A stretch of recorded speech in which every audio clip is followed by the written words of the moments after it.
Ya, suku bunga dipangkas, kredit ternyata belum ngegas. Mengapa masih juga belum ngegas? Dan apakah benar kebijakan moneter dari BI berupa penyesuaian suku bunga acuan yang sekarang ini bisa dikatakan ada di salah satu level yang paling rendah bahkan sepanjang masa? Benarkah tidak berkontribusi sama sekali terhadap pertumbuhan dan juga penyaluran kredit? Tidak juga, karena bagaimanapun tetap ada progres berdasarkan data dan fakta yang akan kita sajikan bersama. Kemudian belum ngegasnya ini di mana sih? Dan apakah kalau belum ngegas memang ini murni karena kebijakan moneternya belum moncer atau dalam tanda kutip belum nendang. Karena Otoritas Jasa Keuangan OJK sendiri melalui rapat dengar pendapat bersama dengan Komisi DPR mengatakan ternyata ini semua permasalahannya bukan masalah berapa jumlah atau level suku bunga dan suku bunga kredit yang bisa kita tekan ke bawah. Kalau tidak ada demand, kalau tidak ada mobilitas dari masyarakat dan permintaan kreditnya juga belum ada, apa yang bisa kita perbuat? Karena semuanya sekali lagi terpengaruh besar oleh adanya pandemi COVID-19. Ini menarik ketika kita berbicara mengenai statement dari OJK, dari Pak Wimbo di hadapan DPR ini ya. Karena penurunan suku bunga ternyata bukan solusi utama untuk meningkatkan penyaluran kredit selama demand-nya tidak bisa bergerak. Pertama kita bahas dulu gambaran untuk Anda, ini adalah kebijakan suku bunga dari Bank Indonesia. Kebijakan moneter ini seberapa cepat bisa memberikan imbas atau konsekuensi dan juga dampak-dampak ke suku bunga kredit perbankan. Karena itu adalah main reason, alasan utama mengapa kita harus care suku bunga kredit ini ada di berapa. Pertama kita sudah tahu BI 7 Days Reverse Repo Rate ini adalah suku bunga acuan utama dari Bank Indonesia yang diharapkan bisa memberikan impact atau imbas nanti berpengaruh ke suku bunga lainnya. Kita lihat suku bunga deposit facility. Ini berdasarkan hasil rapat Dewan Gubernur 24 dan 25 Mei 2021. Selain mengantarkan suku bunga acuan BI tetap dipertahankan di 3,5, which is level yang salah satu terendah, suku bunga deposit facility pun ada di 2,75%. Bersahabat. Next, seberapa bersahabat suku bunga lainnya? Suku bunga lending facility juga ada ditekan ke angka yang sangat bersahabat, levelnya di 4,25%. Dengan adanya kebijakan suku bunga dan kebijakan moneter dari BI ini diharapkan bisa menggerakkan dan menambah likuiditas dari perekonomian di tanah air yang pada akhirnya nanti bisa merealisasikan proyeksi pertumbuhan ekonomi Republik Indonesia versi Bank Indonesia di sepanjang tahun 2021. Angkanya cukup optimis kalau kita berbicara mengenai proyeksi pertumbuhan PDB kita di tahun ini, 4,1 hingga 5,1%. Untuk menuju pertumbuhan ekonomi RI ini tentu saja dibutuhkan gerak ekonomi yang lebih cepat dan salah satunya kalau kita berbicara mengenai gerak ekonomi adalah demand akan kredit. Tapi kenapa masih juga loyo demand akan kredit meskipun BI sudah melakukan yang terbaik dari sisi kebijakan moneternya. Dan bank pun tidak bisa disalahkan loh kalau kita berbicara mengapa sih suku bunga acuan utama sudah disesuaikan sampai ke level terendah tapi suku bunga kredit perbankan tidak juga turun. Padahal kita tahu suku bunga kredit perbankan ini dibutuhkan oleh dunia usaha sehingga mereka mau mencari, meminta dan meminjam dari bank untuk keberlangsungan usaha mereka. Ada fenomena yang menarik di tengah suku bunga kredit perbankan yang dikatakan masih relatif tinggi ini, ternyata penggalangan dana perusahaan juga mengalami pergeseran dari bank secara konvensional ke pasar modal. Nanti kita bahas di slide berikutnya. Pertama-tama ini adalah kebijakan moneter ala BI. Next, pengaruhnya seperti apa? Ini adalah realisasi penyaluran kredit di 2021, di April 2021 datanya langsung dari OJK. Mari kita pantau bersama. Pertumbuhan kredit secara year on year kalau kita bandingkan di April 2021 dan tahun sebelumnya ini masih kontraksi. Kontraksinya minusnya di 2,28% secara year on year. Tetapi jangan sedih, sebenarnya pertumbuhan kredit ini meskipun kontraksi juga sudah mengalami penurunan. Angkanya tidak setinggi sebelumnya, kalaupun sama-sama kontraksi. Kemudian kita lihat ini penyumbangnya ya, kredit konsumsi terpantau di April 2021, OJK mengatakan ini ada peningkatan 0,31% secara year on year. Jadi ada harapan di sana, meskipun pertumbuhan kreditnya kontraksi, tetapi kredit konsumsi, which is kita tahu konsumsinya adalah pendorong salah satu kontributor terhadap pertumbuhan PDB utama Indonesia. Ini mengalami peningkatan di 0,31% secara year on year. Ini khususnya terpantau sejalan dengan meningkatnya proporsi pengeluaran konsumsi oleh masyarakat. Dan kalau kita boleh kaitkan lagi, ini dikontribusikan terutama dari kredit penyaluran rumah, kredit KPR ini ya, banyak berkontribusi di sana. Ini kalau kita tahu kebijakan kemudian insentif-insentif berupa KPR ini banyak menjadikan masyarakat demand konsumsinya menaik.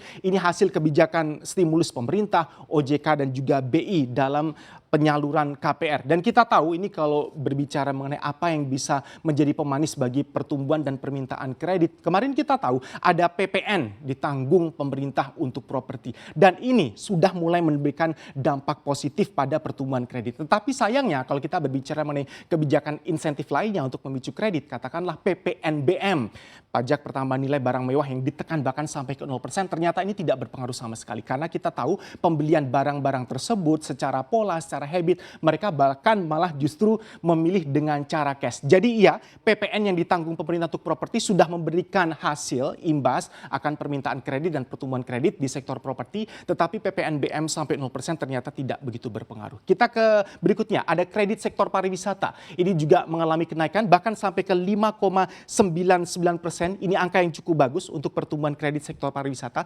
Berarti ini juga bisa kita jadikan sinyal bahwa ada pemulihan roda perekonomian dari sektor pariwisata di sana. Penyumbangnya juga sangat besar kalau kita berbicara mengenai sektor pariwisata. Untuk kredit sektor pariwisata ini terutama ditopang kenaikan kredit pada restoran atau rumah makan yang permintaan kreditnya menaik sampai 10,53% secara month to month. Ini berarti sudah ada pembukaan sektor-sektor pariwisata, resto, rumah makan dan sebagainya. Berarti ini juga bisa kita gunakan sebagai sinyal mobilitas masyarakat mulai semakin nampak. Kemudian kita sekarang berbicara mengenai suku bunga kredit. Suku bunga kredit sebenarnya juga sudah diarahkan ke level-level yang jauh lebih bersahabat bagi dunia usaha. Bahkan kalau kita lihat ini penurunan suku bunga kreditnya juga ada di angka persentase yang cukup mendukung sebenarnya untuk dunia bisnis lebih banyak bisa mengajukan kredit. Suku bunga kredit modal kerja sekarang ada di level 9,08%. Next, suku bunga kredit konsumsi yang baru saja kita bahas ini juga ditekan di angka yang lebih bersahabat di 10,87%.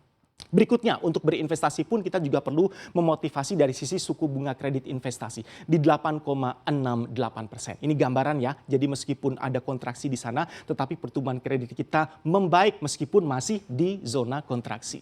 Next, kita lihat ini adalah likuiditas perekonomian Republik Indonesia. Tadi kita bahas pada intinya ketika tadi penyaluran dan juga pertumbuhan kredit semakin meningkat, semakin lancar, semakin banyak orang mengajukan kredit, jumlah uang yang beredar pun akan semakin tinggi. Ini menunjukkan bahwa ekonomi kita bisa dikatakan cukup liquid. Ini kita lihat jumlah uang beredar dalam arti luas M2 ya. Ini ada di 6.957,3 triliun rupiah atau mengalami kenaikan di bulan April 2021. Ini datanya dari BI di 11,5% secara year on year. Kalau kita berbicara mengenai M2 atau jumlah uang beredar ini meningkat dan terjadi pada seluruh komponen. Untuk M2 ya, jumlah uang beredar dalam arti luas. Ini ada uang beredar dalam arti sempit, nanti akan kita bahas. Kemudian ada uang kuasi, surat berharga selain saham. Ini menunjukkan peningkatan dan not bad peningkatannya di 11,5% secara year on year. Kemudian sekarang ini kita berbicara mengenai M1, pertumbuhan uang beredar dalam arti sempit. Ini kalau kita berbicara mengenai dalam arti sempit berarti ini uang yang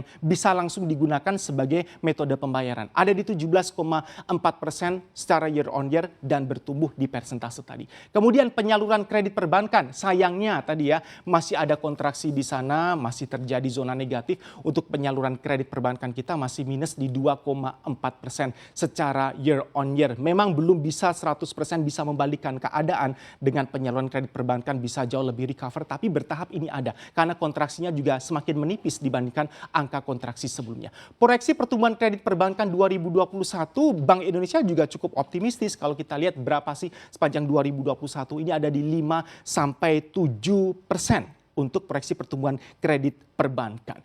Masih lesunya, masih belum ngegasnya permintaan kredit ini juga banyak didorong oleh permintaan kredit dari dunia usaha yang belum begitu pulih atau kuat. Ditambah juga dengan sebenarnya masih ada loh beberapa bank memiliki persepsi resiko kredit dari perbankan yang cukup tinggi. Sehingga bank pun, dan ini bisa dipahami, mereka jauh lebih cautious atau berhati-hati juga dalam memberikan kredit meskipun semua ruang flexibility juga sudah semakin dibuka. Nah kalau kita berbicara mengenai kelompok bank BUMN bank yang mana yang masih bisa membuka pertumbuhan kredit yang baik, ini masih disumbang oleh bank-bank buku 4. Selain bank buku 4 ini kita tahu juga ada BPD di sana. Jadi kalau kita berbicara pertumbuhan kredit dunia perbankan ini banyak disumbang oleh siapa dari bank-bank yang banyak di Indonesia. Pertama adalah bank buku 4, kemudian BPD.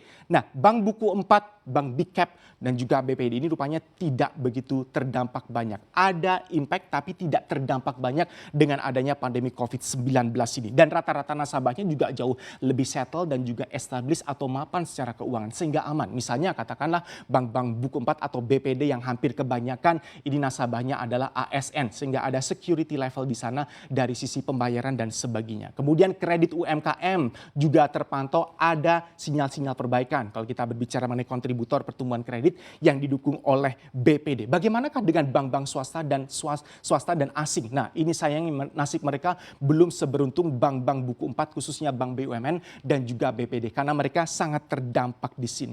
Dan tidak heran kalau pertumbuhan kredit tadi disampaikan oleh OJK secara year on year masih minus 2,28% kontraksinya secara year on year karena banyak perusahaan-perusahaan besar bahkan sebelum COVID-19 pun mereka ini sudah mulai menurunkan portofolio kreditnya dan ini sudah berpengaruh banyak ke bank-bank swasta dan juga bank asing yang beroperasi di Indonesia. Kemudian kalau kita berbicara di tengah belum ngegasnya permintaan kredit ini, ruang-ruang atau kantung-kantung sumber pertumbuhan kredit kita ini ada di mana?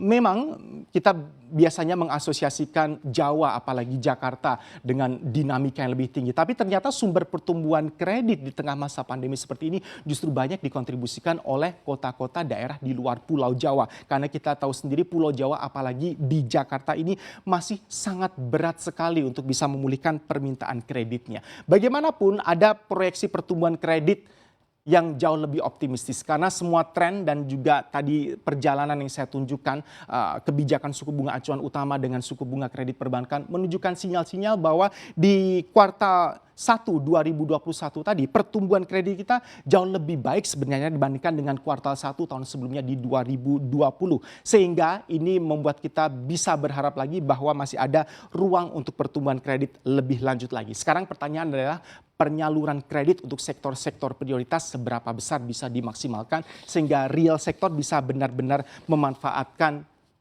apa yang sudah bisa ditawarkan dan insentif-insentif dari pemerintah.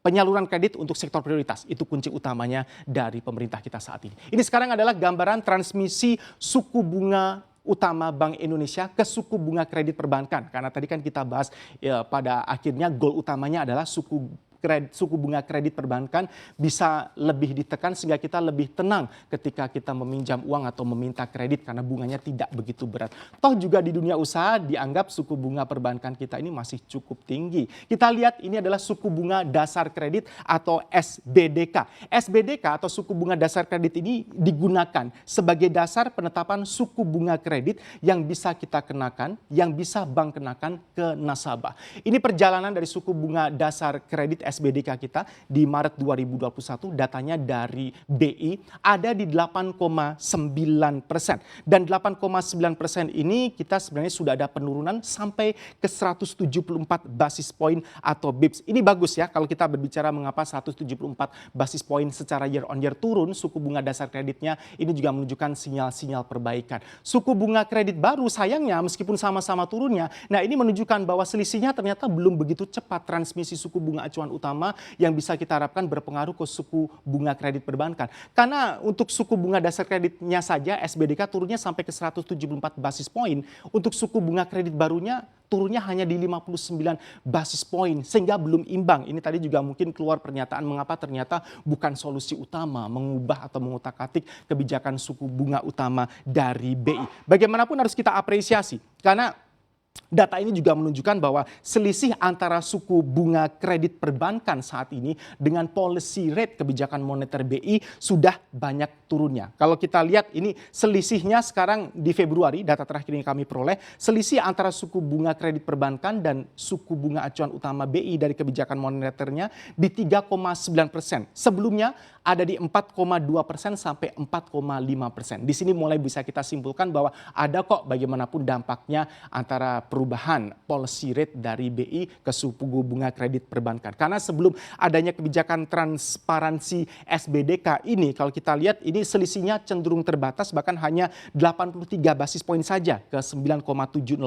selama tahun 2020. Sekarang kita lihat angkanya sampai ke 174 basis poin. Ini semuanya kita harapkan memang benar-benar bisa memberikan dampak yang positif bagi penyaluran dan pertumbuhan kredit. Nah, ini fenomena berikutnya. Karena dunia usaha menganggap pinjam di bank secara konvensional, mengajukan kredit di perbankan, suku bunganya masih belum begitu bersahabat dan dianggap masih tinggi dari perspektif dan kalkulasi bisnis. Ada pergeseran sekarang. Ini adalah pergeseran pembiayaan melalui pasar modal dibandingkan secara konvensional ke bank-bank yang beroperasi di Indonesia. Bisa berupa rights issue, IPO saham, emisi obligasi, dan sukuk. Dan angkanya ini mengalami peningkatan dan diperkirakan juga nanti mungkin akan ada peningkatan lagi, switching atau perubahan pola penggalangan dana dari sebelumnya meminta dana dari bank ke pasar modal sepertinya akan bertambah. Ini OJK beri izin efektif aksi penggalangan dana korporasi dan ini efeknya.